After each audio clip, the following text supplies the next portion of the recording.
vivam, sejam bem-vindos à segunda emissão do programa da Coimbra TV, em parceria com o Diário As Beiras. É um programa onde vamos debater questões relacionadas com a política autárquica e também com a vida do próprio Concelho de Coimbra.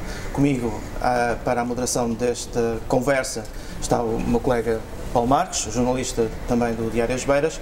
Paulo, vamos então à apresentação de todos os elementos que compõem este painel. De forma rápida, começando pelas senhoras. Catarina Martins, do Bloco de Esquerda. Eu não sei exatamente que carga é que tem no partido e, portanto, depois... Sou membro da Coordenadora Conselhia, muito bem, que é o órgão que dirige o partido. Só muito para explicar, bem. Não temos um líder, por isso é possível que haja várias casas de cara do Bloco por aqui. No caso do Partido Social Democrata é o contrário, há um líder, é o Paulo Leitão da Conselhia e também vereador da Câmara Municipal de Coimbra. Do Partido Socialista, hoje, na ausência do líder concelhio Rui Duarte, está o líder da bancada na Assembleia Municipal, José Manuel Ferreira da Silva.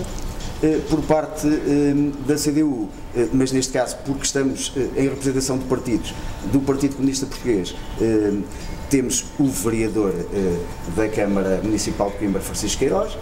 Por parte do CDS, o líder da Conselhia, Rui Cruz. Este debate tem dois temas. O primeiro tem a ver com aquilo que o António já disse, o balanço do Estado do Concelho, que se confunde nestes dias com aquilo que é o balanço dos primeiros 100 dias do novo Executivo Camarário. E muitas coisas já foram ditas e eu gostaria de, numa primeira, digamos, varridela do painel, ouvir duas ideias-chave de cada um sobre aquilo de mais importante que ressaltou destes primeiros 100 dias. Catarina, faz favor.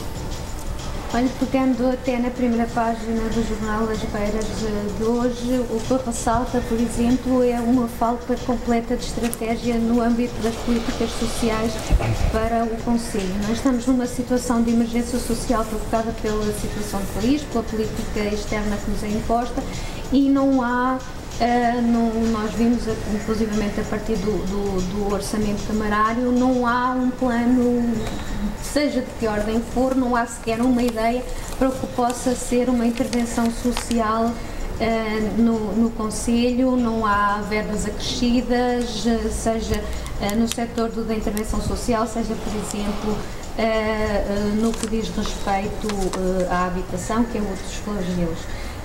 Portanto, o que nós vimos para o ano inteiro e que podemos ver a partir desse documento que são as GOPs é que não só a este respeito não haverá política para o próximo ano em Coimbra, em todos os domínios. Temos outra situação de urgência que, aliás, foi levantada aqui pelo vereador do PSD, que é a questão do PDM. Nós não concordamos com a revisão do PDM que foi proposta pelo anterior Executivo, mas concordamos que ela deve ser submetida, que esse processo de revisão deve ser concluído. Não concordamos com este PDM, porquê? Porque ele continua a promover a construção e a não responder a outra urgência para a qual não há outra estratégia na Câmara, que é a reabilitação do centro histórico, que está cada vez mais a cair. Não é? Muito bem, Catarina, muito obrigado. Duas ideias, Paulo, então. Muito rapidamente, os 100 dias, caracterizar a gestão autárquica em 100 dias é um bocado limitativo, mas daquilo que ressalta, assim à primeira vista, é uma completa apatia, a ausência de ideias e de estratégia, um encravar, ou seja, parar a tudo aquilo que eram ações que vinham de trás e, paralelamente, uma campanha mediática de quase denegrir aquilo que foram a gestão nos últimos 12 anos. Tem sido isto que pautou a atuação do Executivo nos últimos 100 dias e, se nós nos recordarmos, a única obra que foi consignada e que até fez parte daquilo que o Dr. Machado disse, já da sua ação dos últimos 100 dias, foi uma obra que já estava consignada parcialmente pelo anterior Executivo, que foi a Escola de Santa Cruz. Ou seja, que ele próprio já não conseguiria voltar atrás. Portanto, achamos para já muito limitativo e muito pouco, mas estaremos a aguardar porque o mandato ainda será longo. Muito bem, duas ideias do Paulo então. Ferreira da Silva. Sim, senhora, muito obrigado. Bom, a primeira ideia, como compreendo, nós temos de ser realistas. Chegada à Câmara, a primeira coisa a fazer é arrumar uma casa. Arrumar uma casa que estava altamente desarrumada. Eu só vos estou a dizer de passagem, posso-vos dizer que quando o Partido Socialista chegou à Câmara e teve que elaborar o orçamento para o presente ano, foi encontrar despesas cabimentadas de 110 milhões de euros, quando apenas estavam pagos 78 milhões. E também compromissos assumidos já para 2014, que são mais 15 milhões de euros. Isso é só para vos dizer que 48 milhões de euros foram hipotecados para a anterior gestão ao futuro, a 2014. Mas o Partido Socialista não desmereceu e procurou logo cumprir com algumas das suas promessas eleitorais. Vocês bem se recordam que o IMI subiu em 12 anos que o PSD e o CDS atualmente tiveram no poder e no governo autárquico, e pese embora todas as promessas do Partido Socialista sejam promessas para 4 anos, para o seu mandato, teve logo a ocasião de, no primeiro ano, baixar o IMI, que se situava então no ponto percentual, como é sabido. Como também a água, que subiu nos últimos 7, 8 anos para números incomensuráveis, como sabem, já foi possível, logo passado os tais 100 dias que falou, foi possível baixar o preço da água, não significativamente, mas já é de facto um sinal que podemos registar com algum agrado. A transparência está também na primeira ordem das preocupações do Partido Socialista. Mas não é fácil chegar a uma Câmara, por exemplo, sem informação nenhuma. Como vocês sabem, a informação que continham os vereadores, o Partido Socialista, quando lá chegou, não tinha essa informação nos seus computadores. Logo, aí perde-se em algum tempo para conhecer todo o seu conteúdo, toda a informação que é preciso registrar. Francisco Queiroz.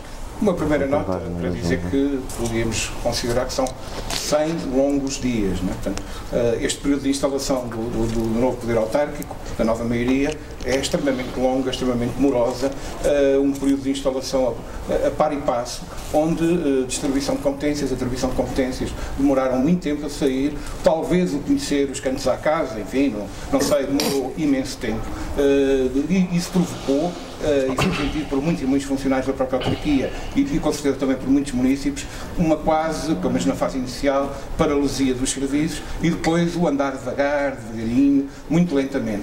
Eu creio, espero que isto não denuncie um traço de um centralismo que era conhecido ao anterior Presidente da Câmara, Manuel Machado. Esperemos que este Presidente da Câmara, Manuel Machado, seja aquilo que veio a anunciar e que isto rapidamente evolua para uma Câmara em funcionamento. Creio que haverá em breve uma reestruturação dos serviços da própria Câmara e que isso possa significar uma outra etapa. Uma segunda nota, apesar de esta fase lenta, morosa, né, estes 100 longos dias, ainda assim há obra no terreno, já foi aqui referido, a escola de Santa Cruz está em obras, o bairro de Celdas está em obras, e isso graças a um esforço, neste caso, à CDU ter proposto à Câmara um plano alternativo ao plano do IRU, do Prohabita, que tinha desaparecido, e portanto as obras continuam nesse aspecto, a obra continua, a obra está no terreno, nomeadamente em Celas, e em breve haverá noutros bairros a continuação de obras no Parque Habitacional da autarquia. Muito bem. Por último, Rui Cruz, CDS. Bom dia. Antes de mais, quero agradecer o convite feito ao CDS para estar neste debate e, naturalmente, cumpre-me dizer que o CDS estará sempre disponível para discutir os problemas de Coimbra com quem quer que seja e em qualquer circunstância. Dito isto, aquilo que eu direi é que destes 100 dias de governação do PS na Câmara Municipal de Coimbra, colocando-me um bocadinho aqui no papel de cidadão, olhando para aquilo que foi a gestão da Câmara, não se vê claramente grandes, digamos, marcos desta governação. Aquilo que eu diria rapidamente é que, de facto, salta à vista que esta governação da Câmara custou muito a arrancar. Contrariamente ao ritmo da gestão da Câmara anterior, o PS teve muita dificuldade em pegar nas rédeas e arrancar a sua governação. Portanto, foi lenta o seu início de governação. E isto, naturalmente, traduziu-se também num outro aspecto que me parece um traço para este primeiro ano de mandato, ou para estes 100 dias, que foi a apresentação do orçamento. As grandes opções do plano e orçamento para 2014 têm em si uma alimentação de base, que é a redução do orçamento. Todavia, vê-se no orçamento também um corte claro numa aposta que Coimbra devia fazer, que é exatamente uma aposta cultural. E porquê? Porque teve um presente esta gestão da Câmara com a atribuição do título pela Unesco de Património da Humanidade.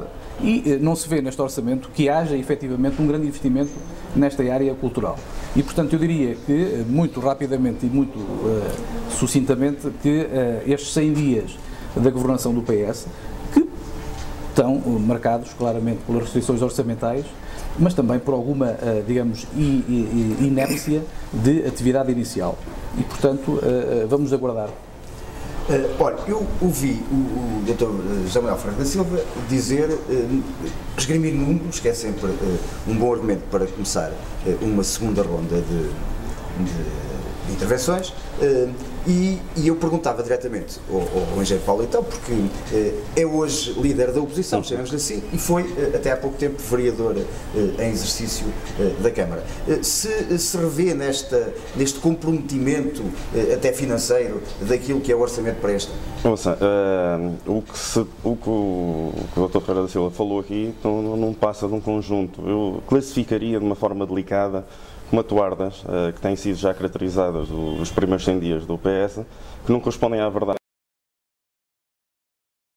Desculpas de mal pagadora, se me permitir a expressão, porque tentar lançar a confusão com aquilo que são os valores cabimentados, comprometidos e realizados, há uma grande distinção e, portanto, quando se faz um orçamento há sempre verbas que vêm de trás, porque há empreitadas em curso, há programas em curso, há ordenados que têm de ser pagos e, portanto, há sempre uma boa fatia do orçamento.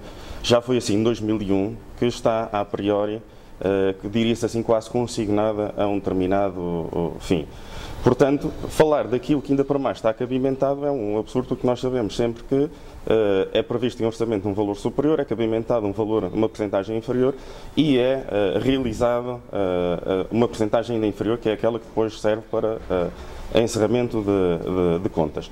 Portanto, quando se fala naquilo que vem de trás, estamos à vontade para comparar o passado, porque nós, 12 anos depois, entregamos em conjunto com o CDS e com o PPM uma autarquia ao PS, que é daquelas que, se formos comparar com aquilo que é a panóplia de autarquias no país, que não está excessivamente endividada, tem uma boa saúde financeira, e considerando que dos 55 milhões, 35 milhões de euros foram herdados pelo PS, num compromisso assinado após terem perdido as eleições em 2001, e recordo do Estado e todos os outros compromissos associados, acho que é um bocado de falta de fair play político estar-se a levantar situações quando não se traduzem em termos de realidade. Convém falarmos daquilo que é real, daquilo que afeta os nossos concidadãos, e não estamos a inventar desculpas de mau pagador. Ferreira da Silva, a doutora Catarina falou num déficit de políticas de natureza social. Eu sei que o senhor não faz parte do Executivo, mas, enfim, está aqui a representá-lo, e eu pergunto-lhe se sente que esse é um problema sério da cidade. Não, sério é um pouco sério, é a observação de, ao fim de 100 dias, poder-se concluir por falta de políticas sociais.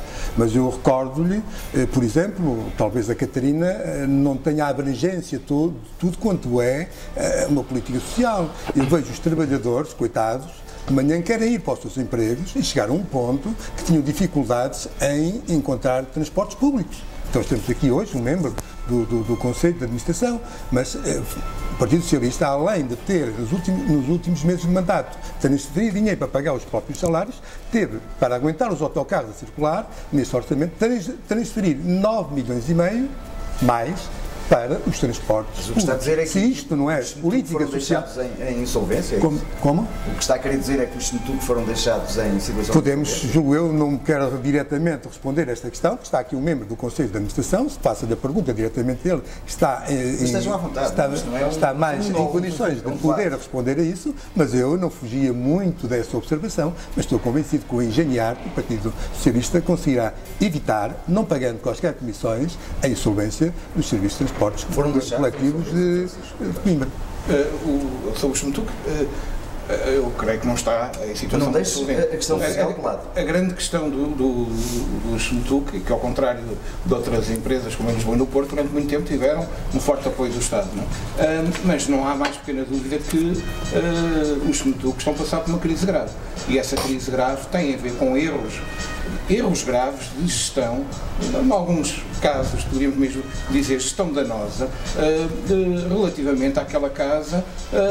Há erros de definição da gestão ao nível oficinal, etc., que se estão a pagar agora. Estão a pagar e de que maneira? Não é? Mas o SMTUC tem pernas para andar, neste caso tem rodas para circular. Relativamente às políticas sociais, deixem-me dizer isto. Naturalmente o país está a passar por uma crise brutal, não é?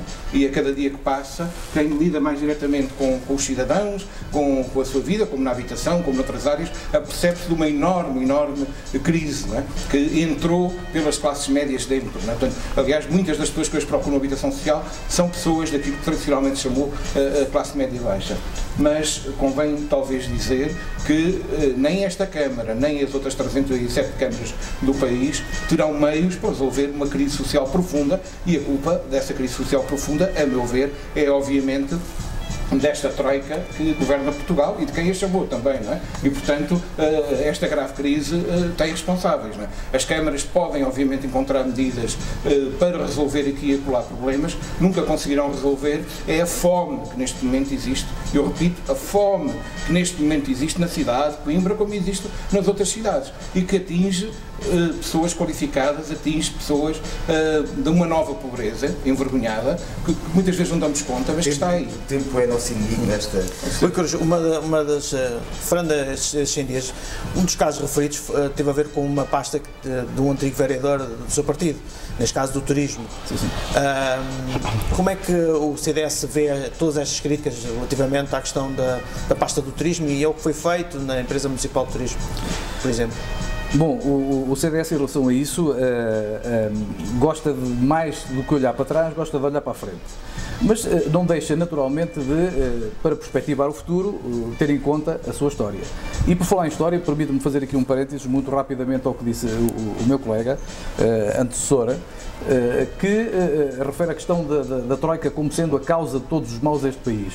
De facto, no imediato é, mas não nos podemos esquecer de uma coisa. A Troika que está cá neste país, exatamente porque alguma coisa foi cometida por governos anteriores e, portanto, não nos podemos esquecer que agora é muito fácil atribuir todos os males do país a este governo que herdou, efetivamente, de governos anteriores. Durante 6 anos foi, perdoe uma expressão, deixamos a política nacional e passamos para a política conselhia. E, portanto, o CDS, relativamente a isso, acha que Coimbra tem que ser uma cidade cujo desígnio seja exatamente a cultura e a sua tradição. E, naturalmente, aqui só pode ser feito através do turismo. O turismo tem que ser uma aposta clara desta cidade. O que se vê também, em termos das grandes opções do plano neste orçamento, é uma redução significativa dessa aposta, tal qual como há redução significativa das verbas atribuídas à coesão e desenvolvimento. Portanto, fala-se de facto muito da necessidade de irmos para as questões sociais que são prementes, são emergentes, são urgentes, mas isso não tem o devido, digamos, devido retributo do ponto de vista de verbas orçamentárias. E em relação à questão do turismo? Em relação à questão do turismo, continuo a dizer que, de facto, há muita coisa para fazer.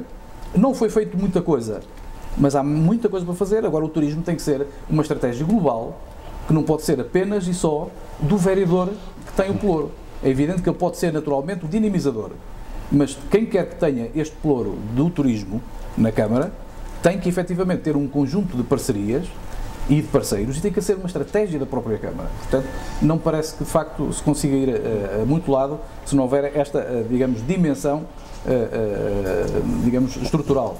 Catarina Martins, para terminar esta ronda, depois de ouvir isto tudo, mudava alguma coisa no seu discurso inicial relativamente a estes 100 dias? Relativamente a estes 100 dias, eu só gostava de contrariar um bocadinho o Dr. Ferreira da Silva em relação à transparência e dizer que, de facto, o que houve foi uma recusa total da parte do Presidente da Câmara no sentido da transparência e da democracia e que está-se a revelar talvez mais autocrata até do que nos primeiros mandatos.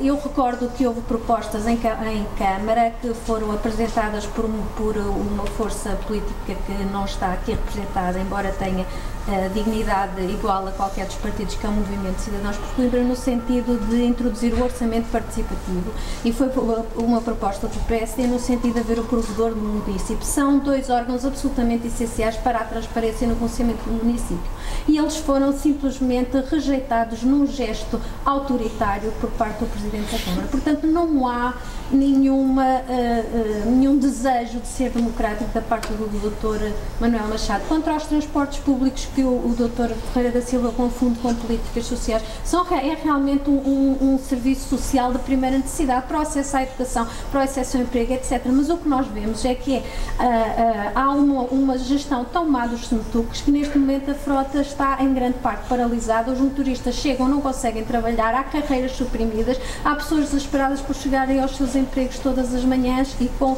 vontade quase digamos, de fazer uma revolução no que a isto diz respeito. Não há uma política social e de mobilidade também da Câmara a este respeito. Com certeza a política autárquica vai passar para outras conversas que iremos ter aqui. Começo agora por falar no segundo tema deste nosso programa, que é a questão da expulsão de militantes. Esta semana foi uma semana onde se ficou a saber, no caso do PSD, a expulsão de alguns militantes, entre eles António Capucho. Do lado do PS, talvez mais para a parte de conselhia, a saída ou pelo menos o processo posto a Ricardo Castanheira, um militante conhecido, e Pedro Pinga, deputado, faz parte do Movimento de Cidadãos por Coimbra. Ferreira da Silva, é normal um partido expulsar alguém só porque na campanha mostrou amor, entre aspas, por uma outra força política ou por um movimento de cidadãos? Bom, eu sobre esta matéria não vou referir nenhum caso em particular, seja... Aliás, eu referi estes dois casos, que era só para contextualizar. Seja o do meu partido, seja o do outro partido, ou qualquer outro. Logo, porque são questões internas de cada um dos partidos que a eles, naturalmente, lhes compete resolver. E resolver, naturalmente, como deve ser.